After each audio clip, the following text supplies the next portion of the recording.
Hello friends, welcome back to enjoy education. நாம் இன்றைக்கி என்ன பார்க்க போகிறோம் அப்படின்னா, அக்டோபர் 4 வரலாற்றில் இன்று முக்கிய நிகழ்வுகள்.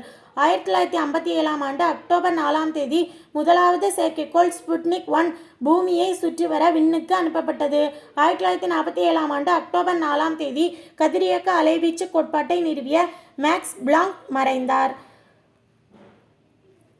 உலக புன்னகை தினம் அக்டோபர் 4. உலக புன்னகை தினம் ஒவ்வொரு ஆண்டும் அக்டோபர் மாதத்தில் முதல் வெள்ளிக்கிழமையில் கொண்டாடப்படுகிறது. 1999 முதல் இத்தினம் கொண்டாடப்பட்டு வருகிறது. புன்னகை என்பது மனித உறவுகளை வலுப்படுத்தும் மிகச்சிறந்த கருவி. மேலும் மனிதனோடு கூட பிறந்த ஒரு உணர்வின் வெளிப்பாடாகும். அது நம் மனதை மகிழ்ச்சியாகவும் நேர்மறையாகவும் வைத்திருக்க உதவும். இத்தினம் புன்னகையின் சக்தியை கொண்டாடும் ஒரு தினமாகும். உலக விலங்குகள் தினம் அக்டோபர் 4. ஒவ்வொரு ஆண்டும் அக்டோபர் 4 உலக விலங்குகள் தினம் கொண்டாடப்படுகிறது. விலங்குகள் மனித வாழ்க்கையோடு தொடர்புடையவை. விலங்குகளுக்கு எதிரான கொடுமைகளை தடுப்பது பற்றிய விழிப்புணர்வை ஏற்படுத்தும் விதமாக இத்தினம் கடைபிடிக்கப்படுகிறது.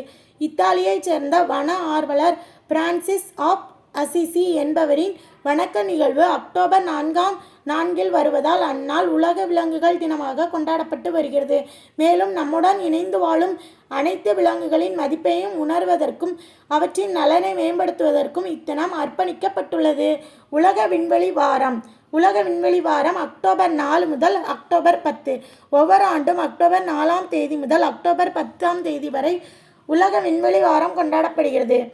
மனித நிலையை மேம்படுத்துவதற்கு உதவும் விண்வெளி அறிவியல் மற்றும் தொழில்நுட்பத்தின் பங்களிப்பை கொண்டாடுவதற்காக 1999 ஐநா பொது சபையால் இத்தினம் அறிவிக்கப்பட்டது. அக்டோபர் 4 இன்று பிறந்த சாதனையாளர் திருப்பூர் குமரன். இந்திய விடுதலை போராட்ட தியாகி திருப்பூர் குமரன் 1904 அக்டோபர் 4 ஈரோடு மாவட்டம் சென்னிமலையில் பிறந்தார். இளம் வயதிலே நாட்டுப்பற்று மிக்கவராக திகழ்ந்தார் குமரன். விடுதலை வேட்கையால் உந்தப்பட்டு திருப்பூரில் நடந்த அறப்போர்களில் கலந்து கொண்டார். பின்னர் பல போராட்டங்களுக்கு தலைமையேற்றார்.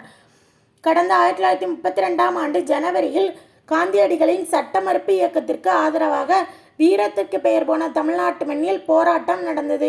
இதுவே குமரனின் தலையெழுத்தை தீர்மானிக்கும் சரித்திர நிகழ்வாக அமைந்தது. காவலர்கள் தடியடை நடத்தி துப்பாக்கி குண்டுகளை பாய்ச்சிய போதும் வந்தே மாதரம் வந்தே மாதரம் என்று முழங்கிக் கொண்டே அவரது இறுதி மூச்சு நின்ற நாள் 1932 ஜனவரி 11 ஆகும். அக்டோபர் 4 இன்று பிறந்த சாதனையாளர் சுப்பிரமணிய சிவா. விடுதலை போராட்ட வீரரும் ஆன்மீகவாதியுமான சுப்பிரமணிய சிவா 1884 அக்டோபர் 4 திண்டுக்கல் மாவட்டம் வத்தலக்குண்டில் பிறந்தார்.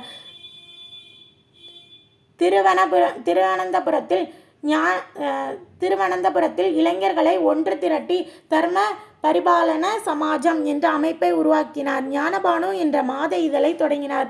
பிறகு பிரபஞ்சமித்ரன் என்ற வார இதழை தொடங்கினார். அதில் நாரதர் என்ற புனைப்பெயரில் கட்டுரைகள் எழுதினார். மோட்ச சாதனை ரகசியம், அருள்மொழிகள், வேதாந்த ரகசியம் உட்பட்ட 200க்கும் மேற்பட்ட நூல்களை எழுதியுள்ளார். இவரது கவிதைகள் பின்னர் ஞானபானு என்ற பெயரில் தொகுக்கப்பட்டது.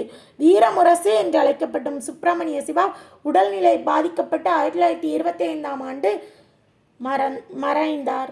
நன்றி. வாழ்க வளமுடன்.